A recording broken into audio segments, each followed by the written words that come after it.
என் தலைவர் சின்னையா டாக்டர் பையா இருக்கிற வரைக்கும் கவலைப்பட வேண்டாம்.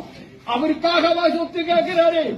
அவருக்கு அவர் பிள்ளைகளுக்கு உங்கள் பேரன் பேச்சு அனைவருக்கும் கவர்மெண்டிலே தூட்டி கழிக்க வேண்டும். இன்ன வரைக்கும் அள்ளுப்பகலும் அறாத பாடுபட்டுக் கொண்டிருக்கின்ற ஒரு தலைவன் மருத்துவர் டாக்டர் ஐயா.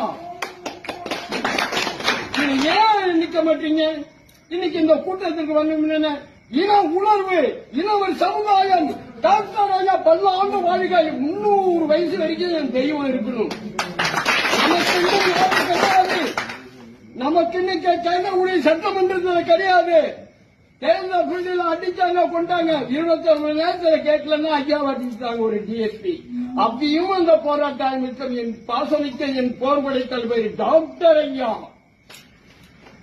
டாக்டர் ஐயா என்றால் என்ன? மருத்துவர் ஐயா. அதை தமிழில் சொல்லுங்க சொல்லி மருத்துவர். இதை ஏன் நான் உணர்ச்சி வசப்படுகின்றால் யாரோ பொதுக்கூட்டம் போறாங்க. பாட்டாளி மக்கள் கட்சி இன்றைக்கு பாட்டாளி மக்கள் அன்றைக்கு அதுக்கப்புறம் காமராஜர் வர்றார், அண்ணாதுரை வர்றார், கலைஞர் வர்றார், ஸ்டாலின் வர்றாரு. அதை மாற்றி டாக்டர் சின்னையா பெரியய்யா வர்றாரு. நம்ம சமுதாயத்துக்கு டாக்டர் சின்னையா டாக்டர் பெரியய்யா ஐயா ஏற்காவலிருந்து வந்தாரு. ஒரு பொன்னாடை போல அன்னைக்கு டைம் இல்ல சொல்லி அந்த பொன்னாடை திருப்பி இன்ன வரைக்கும் விற்கிறோம்.